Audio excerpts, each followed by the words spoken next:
এরে মুসলমান, আল্লাহ রাব্বুল আলামিন সে শবে কাদরে এত নেকি দিয়েছেন, লাইলাতুল কাদরে এত ফজিলত দিয়েছেন। যারা লাইলাতুল কাদর পাবে 83 বছর 4 মাস ইবাদত বندگی করে যা নেকি হবে, আল্লাহ রাব্বুল আলামিন একটা রাতে কতখানি নেকি দান করবেন। সুবহানাল্লাহ। কত বছর? 83 বছর 4 মাসের নেকি। কিন্তু আমরা তো সেই রাত্রে নাকে আর কানে তেল দিয়ে আমরা শীত থাকবো। যাইবে কে? ওই ছোট ছোট বেটি ছেলেগুলা জাগবে। আপনাকে গ্রামে আছে কিনা, কেমন কে জাগছে না জাগছে, ওই ছোট ছেলেগুলা জাগবে যার এখানে গুনাহ হয়নি। আর বিস্কুটের পকেট ওরে আল্লাহ দিন থেকে চান্দা করবে ওরা, নাকি দিন থেকে চান্দা করবে। খের যাও, একটা উৎসাহ তো ভিতরে আছে। আমরা বড় মানুষ যাবো না খুব। রে মুসলমান, বলবেন মাওলানা সে রাতটাতে কি হয়েছে মাওলানা? ওরে আল্লাহ, আল্লাহ রাসূল বলেছে যেদিন শবে কদর হবে, যেদিন লাইলাতুল কদর হবে, সেই রাত্রি আল্লাহ রাব্বুল আমিন জমিনের উপরে এত ফেরেশতা দিবেন, এত ফেরেশতা পাঠাবেন। আল্লাহ রাসূল বলেছেন মনে হয় এই জমিনের উপরে, জমিন থেকে নিয়ে আকাশ পর্যন্ত কোনো এমন জায়গা নাই যে জায়গাতে সেই রাত্রে আল্লাহর ফেরেশতারা থাকে না। এত ফেরেশতা আছে। ওয়ার রূহ, জিবরিল আমিন তাও আছে। কি নিয়ে আসবে? মিন কুল্লি আমর, সমস্ত আল্লাহর হুকুম নিয়ে তারা সে রাত্রে আসবে। সে রাত্রে যদি আপনি বলেন আল্লাহ আমার একটা সন্তান হয় না, আল্লাহ জি 10 বছর হয়ে গেল বিয়ে, আল্লাহ তুমি একটা সন্তান দান করো। বন্ধুরি, সেই যদি শবে কদরের রাত হয়, আল্লাহ রাব্বুল আলামিন সেই রাতে আপনার দোয়া কবুল করবেন। আল্লাহকে যদি কান্দা কান্দা বলেন মাবুদ 11 মাস কত আল্লাহ জেনা ব্যভিচার করেছি, কর চুরি করেছি, যা ডাকাতি করেছি, কত নামাজ ছেড়েছি, আল্লাহ তোমার নাম হলো গফফার, তুমি মাফ করনে ওয়ালা। মাবুদ রে, তুমি আমার জীবনের গুনাহকে আল্লাহ মাফ করে দাও। আল্লাহ জীবনে এত গুনাহ করেছি, পাপ করেছি, আল্লাহ দুনিয়ার কোনো মানুষ জানতে না পারতে গেল, আল্লাহ তুমি আমার গুনাহ কথাটা জানো। আল্লাহ তুমি আমার গুনাহটাকে আল্লাহ তুমি মাফ করে দাও। এরকম ভাবে আল্লাহ রাব্বুল আলামিনের কাছে যদি আপনি চাহেন, আল্লাহ রাব্বুল আলামিন আপনার দোয়া কবুল করবেন। এবার বলবেন মাওলানা শবে কদর কতক্ষণ থাকে? 1 ঘন্টা থাকে, 1 ঘন্টা থাকে, 2 ঘন্টা থাকে, 10 মিনিট থাকে, 5 ঘন্টা থাকে, কতক্ষণ থাকে? আল্লাহ বলেন হাত্তা মাতলাইল ফাজরি, সূর্য ওঠা পর্যন্ত শবে কদর থাকে। কত মানুষকে দেখবেন আরে শবে কদর এক চোখের পলকে চলে যাবে, এরকম শুনেছেন না? এগুলা ভুল কথা। আল্লাহ বলছেন ফজর পর্যন্ত থাকবে। কিন্তু হ্যাঁ, শবে কদর সবাই দেখতে পাবে না ভাই, সবাই জানতে পারবে না। শবে কদর দেখার জিনিস নয়, সবাই বুঝতে পারবে না। খুব সাহাবায়ে কেরাম বলছেন হুজুর শবে কদর যখন হবে তা আমরা কেমন করে বুঝবো যে আজ শবে কদর হলো? ওর কিছু আলামত তো হওয়া চাই। আল্লাহ রাসূল বললেন সাহাবীরে শবে কদর আলামত হলো যেদিন শবে কদর হবে সেই দিন হয়তো মেঘ হবে, এক ফোঁটা হোক, ঝমঝম করে হোক মেঘ হবে। মেঘ না হইতে গেলে চিলিক মারবে আকাশে, মেঘ না হইতে গেলে মেঘ ডাকবে, না হইতে গেলে রাতটা অন্য অন্য রাতের মতন আলাদা বুঝাবে, হালকা হালকা ভাব বুঝাবে। এবার রাসূল বলছেন সাহাবীরে এবার যখন সকাল বেলাতে সূর্যটা উঠবে, সূর্যটাতে তাপ হবে না, সূর্যটাতে এরকম ভাবে ভোল্টেজ হবে না যেমন অন্য অন্য দিন হয়, তখন তোমরা বুঝে নেবে আজকে শবে কদর। এই কথাটা যখন শুনলেন আল্লাহর নবীর স্ত্রী মা আয়েশা রাদিয়াল্লাহু তাআলা নবীকে প্রশ্ন করে দিলেন হুজুর আমি যদি জানতে পারি আজকে শবে কদর, আমি যদি বুঝতে পারি আজকে শবে কদর, তাহলে ওই টাইমে কি দোয়া করব, ওই টাইমে কি চাইবো গো নবীজি? নবী বললেন বিবি রে শবে কদর যখন তুমি পাবে, শবে কদর যখন তুমি জানতে পারবে, তখন এই দোয়াটা তুমি পড়বে আল্লাহুম্মা ইন্নাকা আফুন তুহিব্বুল আফওয়া ফাফু আন্নি। এটা শবে কদরের দোয়া। পড়েন আমার সাথে আল্লাহুম্মা, পড়েন আল্লাহুম্মা ইন্নাকা আফুন তুহিব্বুল আফওয়া ফাফু আন্নি। এই দোয়াটার মানে কি? আল্লাহুম্মা এ আল্লাহ ইন্নাকা আফুন, আল্লাহ তুমি হলা মাফ করনে वाला, তুমি হলা ক্ষমা করনে वाला, তুহিব্বুল আফওয়া, আল্লাহ যাকে তুমি মাফ করো আল্লাহ তাকে ভালোবাসো, আল্লাহ যাকে তুমি মাফ করো ক্ষমা করো তাকে তুমি ভালোবাসো। ফাফু আন্নি, আল্লাহ আমি তোমার গুনাহগার পাপী খাতাকার বান্দা, আল্লাহ তুমি আমাকে মাফ করে দাও। এই দোয়াগুলা মাঝে মাঝে পড়বে। এবার বলবেন হাজী মাওলানা শবে কদর জাগবো কেন করে? এখনকার শবে কদর জাগছে, আমরা যে জাগছি শুধু কোরআন তেলাওয়াত করা, শুধু কোরআন তেলাওয়াত করা, শুধু কোরআন পড়া, জি না। কোরআন তো পড়বেন, পড়তে হবে, কিন্তু নিয়ম যেভাবে জাগার সেভাবে আমাকে আপনাকে জাগতে হবে। শিখালেন, আজকে শিখাচ্ছি। এই যে কালকে থেকে না জাগতে হবে, দিন যাওয়ার পরে। সাবে কাদারের রাত হলো 5টা। একটা 20 রোজার পর 21 রোজার রাতে, 22 যাওয়ার পর 23 রোজার রাতে, 24 যাওয়ার পর 25 রোজার রাতে, 26 যাওয়ার পর 27 রোজার রাতে, 28 যাওয়ার পর 29 রোজার রাতে, 5 দিনের মধ্যে এক রাত সাবে কাদার আছে। ভাই আমার, তাহলে এই 5টা রাত জাগবেন কেমন করে? সবাই কি বলছি জাগবেন ভাই। কে জানি কখন আল্লাহ কার কোন আমলটাকে কবুল করবেন সেটা আল্লাহ জানেন। যেদিন আপনি সাবে কাদার জাগবেন সেদিন এশারের নামাজ পড়বেন আর 2 রাকাত সুন্নাত পড়ে বাড়ি চলে আসবেন। আপনি জরুরি নয় যে আপনাকে মসজিদে জাগতে হবে সাবে কাদার, বার তো আপনি জাগতে পারেন, ছাদের পরে জাগতে পারেন, নিজের বাড়িতে আপনি জাগতে পারেন, যেখানে আপনার সুবিধা হবে আপনি জাগতে পারেন। এবার কি করবেন? এশারের নামাজ পড়বেন, 2 রাকাত সুন্নাত পড়ে বাড়ি চলে এলেন। আসার পর যদি আপনার ইচ্ছা হয় যে 1 ঘন্টা আরাম করবো, গোটা রাত জাগতে তো হবে, তা আপনি আরামও করতে পারেন। আর যদি বলেন না আমি আরাম করব না, তাহলে আপনার ব্যাপার। এবার আপনি কি করবেন? কোরআন মাজিদ পড়িতে লাগেন। বলবেন হাজি মাওলানা আমি যে কোরআন পড়িতে জানি না, আছে না এরকম মানুষ, জানি না। তা আপনি শুনেন, যারা বৈশা পড়ছে ওরকে শুনেন। এবার বলবেন হাজি মাওলানা আমার বাড়িতে কেউ জানে না কোরআন, কাকে শুনবো? কেউ যদি না জানে তা আপনি উজু টুজু করে এলেন, আর উজু টুজু করে নমাজ চালু করে দেন আপনি। এবার নমাজ, তারাবির নমাজ কয় রাকাত? জোরে বলেন। আর তাহাজ্জুদের নামাজ? তাহাজ্জুদের নামাজ 8 রাকাত। অন্য মাসে যেটা তাহাজ্জুদ, রোজার মাসে ওইটা নামাজের নামই হলো তারাবি। নামাজে যেটা রমজান মাসে যেটা তারাবির নামাজ, অন্য মাসে ওর নাম হলো তাহাজ্জুদের নামাজ। এবার আপনি নামাজ পড়তে শুরু করেন। কেমন করে নামাজ পড়বেন? দেখলেন রাত 10টা 11টা হয়ে গেল, এবার নামাজ পড়তে লাগে। 1 রাকাত পড়তে কমসে কম 8 ঘন্টা লাগাচ্ছে আপনার, 8 ঘন্টা তেলাওয়াত করেন। বললেন মাওলানা শুধু সূরা ফাতিহার কুল আল্লাহ ছাড়া কিছু জানি না, 8 ঘন্টা কেমন করে পড়বো? এখানে প্রশ্নটা জাগে না? সুবহানাল্লাহ। আপনি আলহামদু সূরা পড়েন, আর একটাই সূরা জানছেন মনে করেন, বা 2টাই 3টা 5টাই জানছেন, ও কোটা কি আপনি বারবার ঘুরিয়ে ঘুরিয়ে পড়েন রেখাতে। একবার কুল আল্লাহ পড়া হয়ে গেল তো হাত বাঁধা আছে, আবার পড়েন, আবার পড়েন, আবার পড়েন, আবার পড়েন, আবার পড়েন। পড়তে পড়তে যখন দেখবেন যে আপ খাসতে গেছে, 15-20 মিনিট হয়ে গেছে, তখন আপনি রুকুতে যান। রুকু দোয়া পড়েন, পড়িতে আছেন, পড়িতে আছেন, পড়িতে আছেন, পড়িতে আছেন, যত পারবেন পড়িতে থাকেন রুকুর দোয়াটাকে। এবার দেখবেন যে আমি কলন্ত হয়ে গেছি, তখন আবার সামি আল্লাহু লিমান বলে আপনি দাঁড়ান, দিয়ে প্রথম সাজদাতে আপনি পড়ে যান। সাজদাতে আপনি পড়ে গেলেন, সাজদার দোয়া পড়িতে আছেন, পড়িতে আছেন, পড়িতে আছেন, পড়িতে আছেন। দেখবেন আমি কলন্ত হয়ে গেছি, খাস্তানা হয়ে গেছে, তখন আপনি সাজদা থেকে উঠেন আর দিয়ে পড়িতে লাগেন রব্বিক ফিরলি, রব্বিক ফিরলি, রব্বিক ফিরলি, রব্বিক ফিরলি, রব্বিক ফিরলি। যত পারবেন পড়েন। এর মানে আল্লাহ তুমি আমাকে মাফ করে দাও, আল্লাহ মাফ করে দাও, আল্লাহ আমাকে মাফ করে দাও, এটা দুয়ার মানে রব্বিক ফিরলি, রব্বিক ফিরলি, রব্বিক ফিরলি। যত পারবেন পড়েন। এবার পড়তে পড়তে দেখলেন আমি এখন কালন্ত হয়ে গেছি, আবার সিজদাতে পড়ে যান আপনি, আবার সিজদার দোয়া লম্বা করে পড়িতে থাকেন, পড়িতে থাকেন, পড়িতে থাকেন। এইবারে পড়তে পড়তে দেখলেন আমি কলন্ত হয়ে গেছি, তখন দ্বিতীয় রাকাতের জন্য আপনি উঠেন।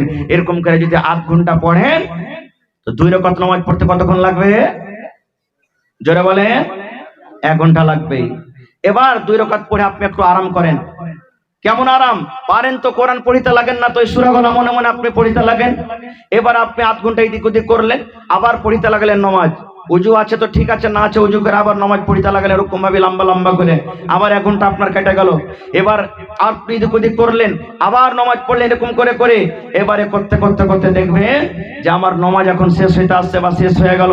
বেতুর টেতুর পড়লেন, এবার দেখবেন যে আমি এখন 3:30টার সময়তে সাহারি খাবো। এইবারে আপনি 8 ঘন্টা সময়টাকে হাতে রাখেন, যেমন এই ঘড়িতে 3টা বাজলো, আল্লাহুস সামাদ।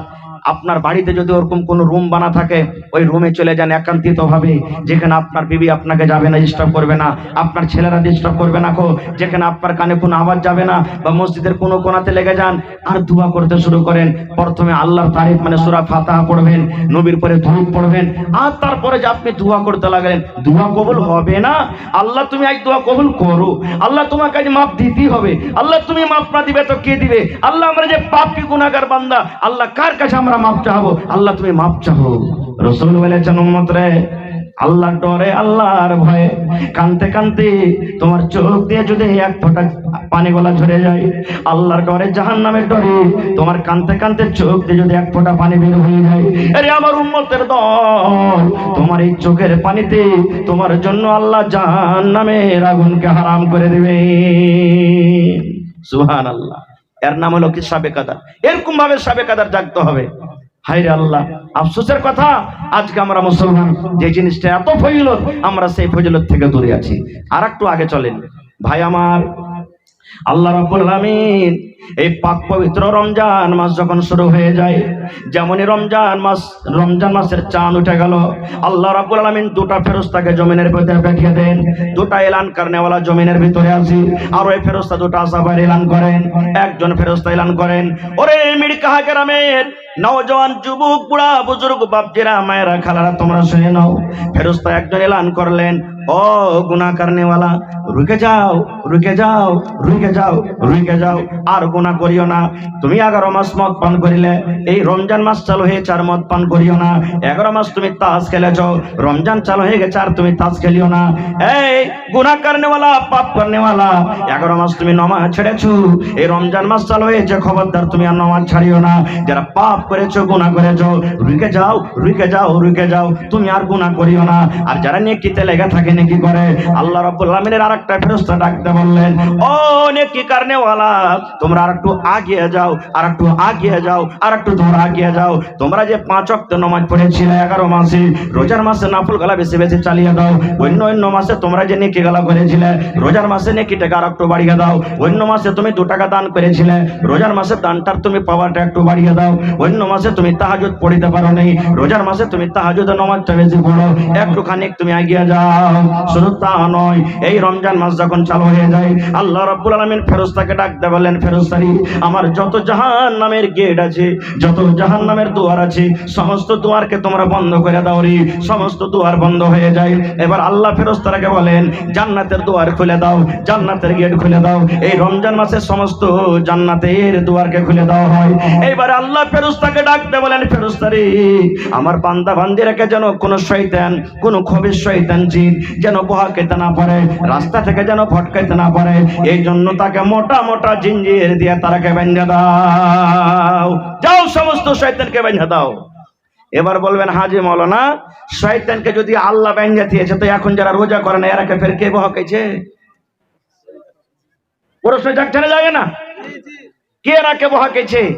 ভাইরে, 11 মাস শয়তান এমন করে এরাকে সেনা তৈরি করেছে না, যে রোজার মাসে ওই সেনার আসারটা এখনো আছে। একটা মিসাল দিচ্ছি আপনাকে, ডোলে পানি আছে আপনার হাঁড়িতে, এবার আপনি হাতটাকে ঘুরাতে লাগেন, এমনি করে ঘুরাতে ঘুরাতে পানিটা ঘুরবে না, ঘুরবে না? একটু বলেন, ঘুরবে না, ঘুরবে না? ঘুরবে।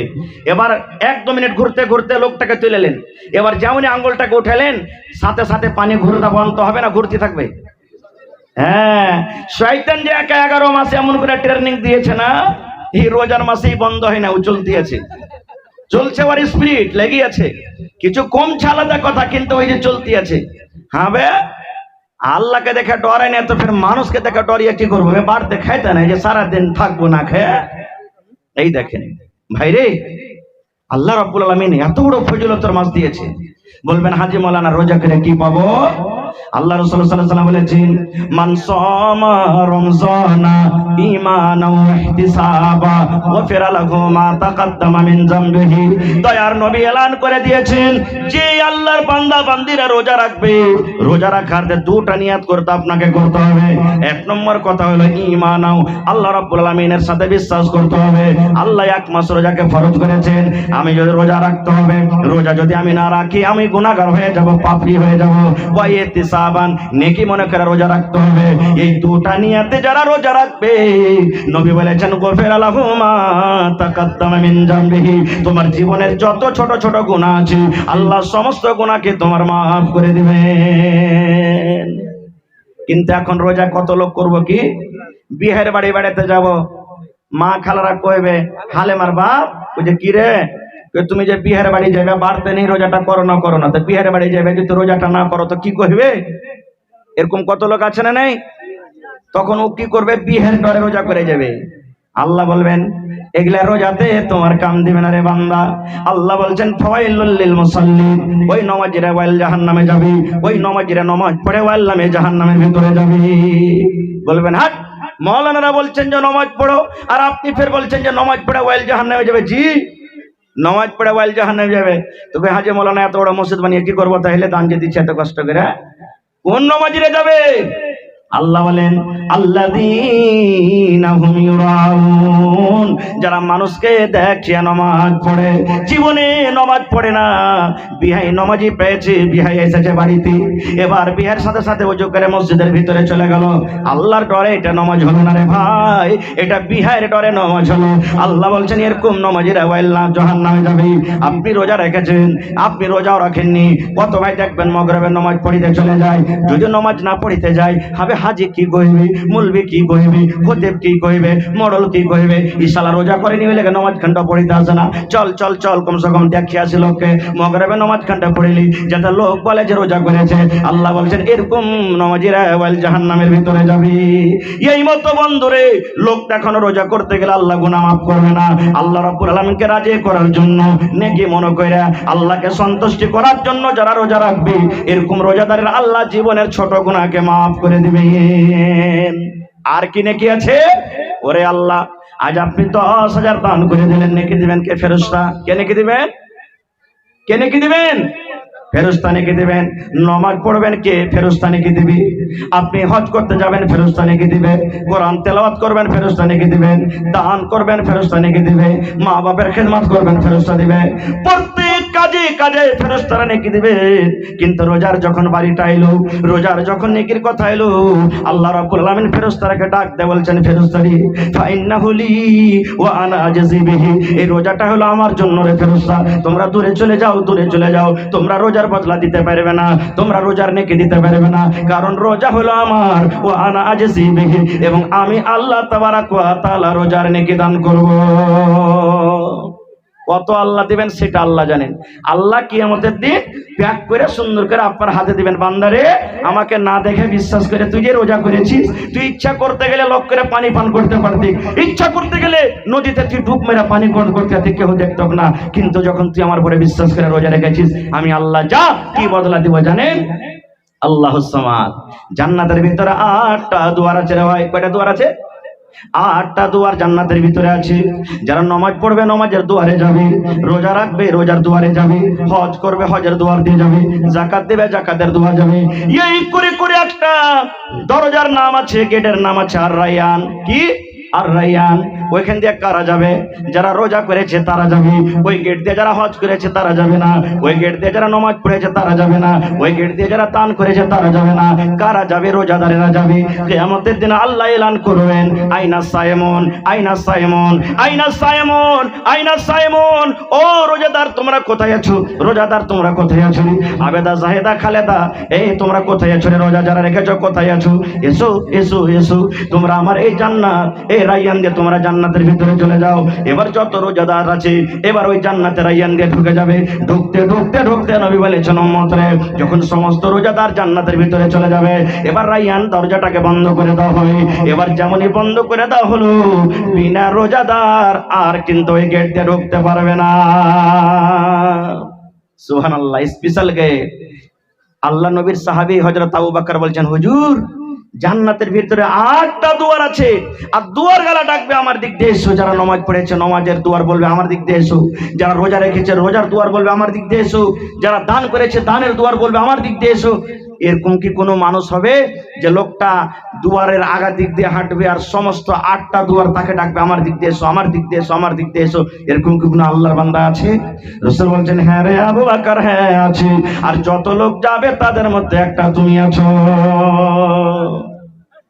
সে আবু বকরটা কে জানেন? আবু বকরটা কে? হায় রে আল্লাহ। নবীজি একদিন সাহাবীরাকে বলছেন দান করো। রাসূল সাহাবীরাকে বলছেন দান করো, বাড়ি চলে গেলেন। দানে পাল্লা পাল্লি শুরু করে দিলেন। উমর ফারুক মনে মনে হাসছেন, আজ আবু বকরকে দান করে জিতবো। যেমন আজ আপনারা পাল্লা পাল্লি দেখালেন, কি দেখালেন না? হ্যাঁ হ্যাঁ, আমি দিন 10,000 আর তুই দিবি না কেন? তুই 6,000 টাকা দে, তুই 10,000 দিন, তুই 15,000 টাকা দে। এটা জায়েজ আছে, এটা কোনো নাজায়েজের কারণ না এখানে। কিন্তু আল্লাহকে সন্তুষ্ট করার জন্য হচ্ছে লোক দেখানো নাই। এবার ওমর ফারুক বাড়ি চলে গেলেন, আজ আবু বকরকে দান করে জিতবো। বাড়ি চলে গেলেন, কপি কলম নিয়ে বসলেন, মালকে দুই ভাগে ভাগ করলেন। এক ভাগ মাল বাড়তে রাখলেন আর এক ভাগ মাল লেসে নবীর দরবারে হাজির করলেন। আর মনে মনে কিন্তু খুশি, আজ আবু বকরকে দান করে বলেন জিতবো। এবার আবু বকর রাদিয়াল্লাহু তাআলা আনহু বাড়ি চলে গেলেন। বাড়িতে যাওয়ার পর তখন বিবিকে বলছেন, হ্যাঁ গো, নবীজি দান চেয়েছেন যে দান দাও, বাড়িতে কিছু আছে? রে সুবহানাল্লাহ, দেখুন কত গরিব মানুষ। বিবি বলছেন, স্বামী গো, মাত্র 1 সামান 2.5 কিলো যাও কিংবা জয়ের আঠা আছে কোনো স্বামী যান, আর কিন্তু আমার বাড়িতে কিছু নাই। ওরে আল্লাহ, গ্রামের যদি মোড়ল হাজি সাহেব সবাই 10,000 5,000 দিচ্ছে, আর ও যদি কয়ে যে আমি 100টা টাকা দেবো, তা আপনারা চিন্তা করবেন না? করবেন না? মৌলানা ঘুরিয়ে দেন, ওর বদলে আমারই দিয়ে দেবো টাকাটা। কত লোক বলে দেবেন। হযরত আবু বকর সাহাবীর মধ্যে বড় সাহাবী বলছেন, আল্লাহ, উমর উট, উসমান গানি ঘোড়া, উট, ছাগল, বকরি, সোনা চাঁদি সব দান করলে, আর সামান্য একটা আমি নিয়ে কেমন করে যাব? খায়ের যা হোক, ওই ধান কোটাকে নিয়ে ওপর থেকে চাদর দিয়ে ঢেকে নিলেন, গায়ে দিয়ে দিলেন, আর দিয়ে চলে গেলেন। কেউ না জানতে পারে ঢেরিতে ঢেলে দিলেন। মানুষ কহে যেখানে রাইত হয় বাঘের ডর হয়, যে যেখানে পালাবো যেখানে রাইত হবে কিংবা গাড়ি খারাপ হবে, নাকি? ডাকাতের যেখানে ডর আছে, যেখানে তাড়াতাড়ি করে পালাবো যেন ডাকাত ছিনতাই না করে, ওখানে রাইত হবে কিংবা গাড়ি খারাপ হবে। তো আবু বকর রাদিয়াল্লাহু তাআলা বললেন যে কাউকে জানাবো না, আমি ঢেলে দেবো ঢেরিতে। এবার রাসূল হাজিরি শুরু করে দিলেন। হে উমর, তুমি কি দিয়েছো বাবা? নবী গো, মালকে 2 ভাগ করে 1 ভাগ বাড়িতে রেখেছি, 1 ভাগ দিয়ে দিয়েছি। এই করতে করতে আব্দুর রহমান, তুমি কি দিয়েছো? নবী গো, আমি 1000 কিলো খাজুর দান করে দিয়েছি। নবী বলছেন, আবু বকর তুমি কি দিয়েছো বাবা? আজকে কি তুমি দান করেছো? আবু বকর বললেন, ইয়া রাসূলুল্লাহ, কি আমি দান করেছি ওটা জিজ্ঞাসা না করে নবী গো, আমি বাড়িতে কি রেখেছি আর কি দান করেছি এটা জিজ্ঞাসা করেন। নবী বললেন, কি দান করেছো, কি বাড়িতে রেখেছো? এবার আবু বকর রাদিয়াল্লাহু তাআলা বলছেন, আল্লাহ নবী গো, আমি আপনার বন্ধু, আপনার শ্বশুর, আপনার সাথী, আপনার সাহাবী, আল্লাহ এবং আল্লাহ রাসূলকে বাড়িতে রেখে গো নবীজি, আমার বাড়িতে যা ছিল সব কোটা আমি ঢেরিতে ঢেলে দিয়েছি। নবীজি যা ছিল বাড়িতে আল্লাহ এবং আল্লাহ রাসূলকে বাড়িতে রেখে সব কোটা আমি ঢেলিতে ঢেলে দিয়েছি। হায়রা তোমার দাঁড়ে বলছেন, নবীজি আজকে আমি আবু বকরকে দান করে জিততে পারলাম না, খুব আজকে পারলাম না। আমি অর্ধেক দান করেছি, অর্ধেক বাড়িতে রেখেছি, অর্ধেক নেকি পেয়েছি, আর আবু বকর গোটা দান করে দিয়েছে, গোটা পূর্ণ নেকি পেয়ে নিলে আজকে দান করে জিততে পারলাম না। সে আবু বকরটাকে জানেন? আর একটা শুনেন, আপনারা সবাই জানছেন যে মক্কার বেঈমান মুশরিকরা নবীর পরে জুলুম অত্যাচার করেছিল। নবীজি আল্লাহ রাব্বুল আলামিনের আদেশে মক্কা থেকে হিজরত করে কোথায় গেছিলেন? জোরে বলেন। মদিনায়। রাস্তাতে বেঈমান মুশরিকদের ভয়ে কোন খালটাতে ঢুকেছিলেন? খালটার নাম কি? যে গারেসর। এবার নবীজি ঢুকতে যাবেন, হযরত আবু বকর বলছেন, হুজুর থামেন, আমি আগে ঢুকবো। কেন? পুরাতন খাল, সাপ আছে কি বিচ্ছু আছে, আপনি ঢুকলে আপনার পুরো আক্রমণ করতে পারে, আমি ঢুকবো, মরলে আবু বকর মরবে, আপনার যেন কিছু না হয়। বলেন সুবহানাল্লাহ। আবু বকর ঢুকলেন, সাফ করলেন খালগালাকে, সাফ করলেন। এবার দেখছে ছোট ছোট ছোট ছোট খাল আছে, কি দিয়ে ঢাকবে? চাদর ছিঁড়ে ছিঁড়ে ছিঁড়ে খালগালাকে ভরে দিলেন। এবার বলছেন, হুজুর চলে এসেন আপনি। নবীজি সান্দাইলেন, দেখছে 2টা খাল, কিন্তু বন্ধ করার জন্য কিছু পাওয়া যায়নি, নাই, কাপড় শেষ হয়ে গেছে। এবার ওরে আল্লাহ, আবু বকর রাদিয়াল্লাহু তাআলা 2 খালে 2 পা দিয়ে দিলেন, সব খাল বন্ধ হয়েছে। আমার নবীকে যেন কোনো সাপ এসে আক্রমণ করতে না পারে, এই জন্য 2 খালে 2 পা দিয়ে দিলেন। কিন্তু মুসলমান, ওই খালে ছিল সাপ। সাপ যে বের হওয়ার জন্য ছটপট করে, ওদিক দিয়ে বের হয় ওটা খাল বন্ধ, এমন দিয়ে বের হয় এটা খাল বন্ধ, এমন দিয়ে বের হবে এটা খাল বন্ধ। এই করতে করতে যে জায়গাতে হযরত আবু বকর রাদিয়াল্লাহু তাআলা আনহুর পা আছে, ওই পায়ের সামনে খালটাতে এসেছি। হায়রে আমার নবী, গোটা রাত জেগে আছেন আমার নবী। নবীজি আবু বকরের এই রানের উপরে মাথা দিয়ে নবীজি ঘুমিয়ে গেছে। এবার ওই সাপ বেরোতে না পারে এমন জোর করে হযরত আবু বকরের পায়ে কামড় দিয়েছে। ওরে আল্লাহ, আপনারা জানেন সাপে কামড় দিলে মানুষকে বিষ লেগে যায়। এবার আস্তে আস্তে করে বিষ উঠতে উঠতে উঠতে উঠতে শরীরে লেগে গেল, কিন্তু বিষে কাতর হয়ে গেল। কিন্তু এখন পর্যন্ত হযরত আবু বকর নবীকে জাগান না। গোটা রাত আমার নবী জেগেছি, কেমন করে এই নবীকে আমি কষ্ট দিব? আমি আবু বকর, আমার জীবনটা চলে যায় রে, আমি মরে যাব, আমি মরে যাব, কিন্তু আমার নবীকে কষ্ট দিব না খুব। এইবারে যখন হযরত আবু বকর রাদিয়াল্লাহু তাআলা কষ্ট থামতে না পারে, চোখ দিয়ে এক ফোঁটা পানি যেমনই নবীর গায়ে পড়লেন, নবীজি আমার চট করে দেবে গেলেন। নবীজি জেগে যাওয়ার পর বলছেন, আবু বকর তুমি কেন কাঁদছো বাবারে? তোমার বাড়ি ঘর ছেলে মেয়ে বলে মনে হয়েছে নাকি? বাড়ি ঘর তুমি ছেড়ে এসেছো, এই জন্য তোমার মনে পড়ে তোমার চোখ দিয়ে পানি ঝরছে। বলছে, ইয়া রাসূলুল্লাহ, আল্লাহর নবী গো, আমি আপনার বন্ধু, আপনার সাহাবী, আমার ছেলে মেয়ে বলে চোখ দিয়ে পানি ঝরে না। নবী গো, এই দেখেন খালের ভিতরে একটা সাপ ছিল, ওই সাপটা বের হওয়ার কারণে আমার পায়ে এমন করে কামড় দিয়েছি, ওরে আল্লাহ, এমন ভাবে কামড় দিয়েছে আমি বিষে কাতর হয়েছি, আমি সহ্য না করতে পেরে আমার চোখ দিয়ে পানি ঝরেছি। রাসূল বলছেন, কেন তুমি আগে বলনি? বলছেন, ইয়া রাসূলুল্লাহ, আপনি যেন কষ্ট না পান এই জন্য আমি বলিনি। নবীজি এরকম ভাবে মুখ থেকে একটু ছবলিলেন, থুতু করলেন, আর থুতু নিয়ে যে জায়গাতে সাপে কামড় দিয়েছি যেমনই লাগিয়ে দেওয়ার সঙ্গে সঙ্গে বিষ শেষ হয়ে গেল। নারে তাকবীর।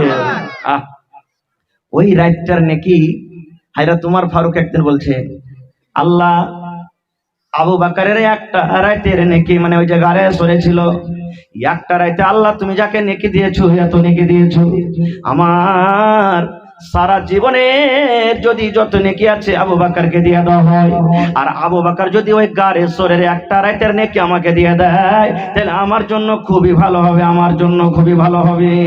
গোটা আবু বকরের জীবনের আমি নেকি চাই না আল্লাহ, যে মাত্র একটা রাতের নেকি চাই। ওই গারে সরে যে থেকে যত নেকি পেয়েছেন, ওই রাতটার নেকি যদি আমাকে আবু বকর দিয়ে দেয়, আর আমার সারা জীবনের নেকি যদি আবু বকর নিয়ে নেয়, আল্লাহ আমি উমর রাজি হয়ে যাব, আমি খুশি হয়ে যাব।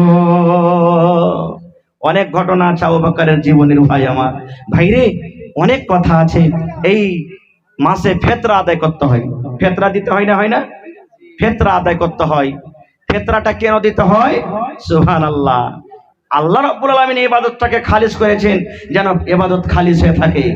আল্লাহ রাব্বুল আলামিন মানুষকে বলছেন, মানুষ রে, তোমাকে আমি মিথ্যা কথা বলতে বলেছিলাম রে মানুষ, কিন্তু হয়তো তুমি মুখ দিয়ে মিথ্যা কথা বলে দিয়েছিলে।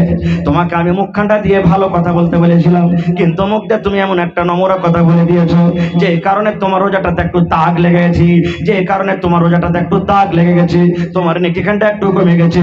এই জন্য উম্মত রে, তুমি রোজা রাখো, 1 মাস রোজা রাখো, আর 1 মাস রোজা রেখে তুমি ফিতরা আদায় করো। ফিতরা আদায় করতে গেলে দুটা লাভ আছে।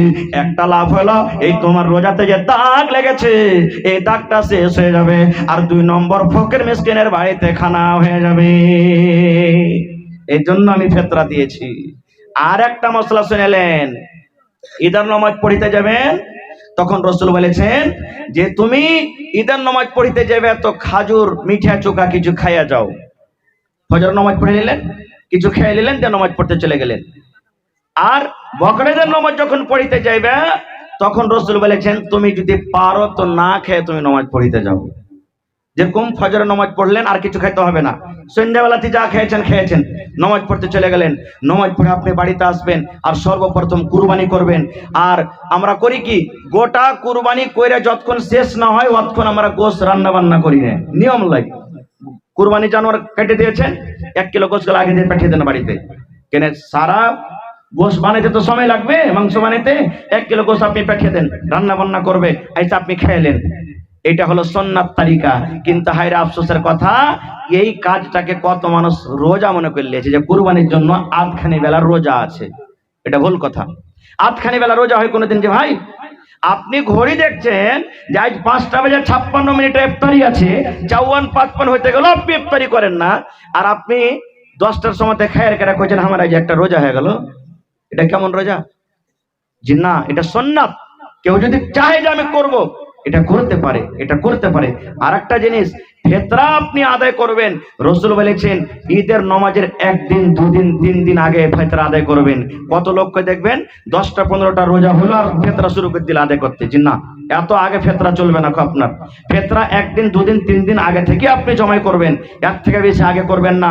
আর ঈদের নামাজ পড়িতে যাওয়ার আগে আগে ফিতরা দিয়ে নামাজ পড়তে যাবেন, রাসূলের হাদিস এটা। আর যদি আপনি বলেন যে না এখন তারা ঘোরাতে পারলাম না, নমাজ খানটা পড়েই চলে আসি, তারপরে ফেতরা আদায় করবো। রসুল বলছেন তোমার ফেতরা হবে না, নমাজ পড়ে আইসা পরে ফেতরা দাও, তোমার ফেতরা হবে না।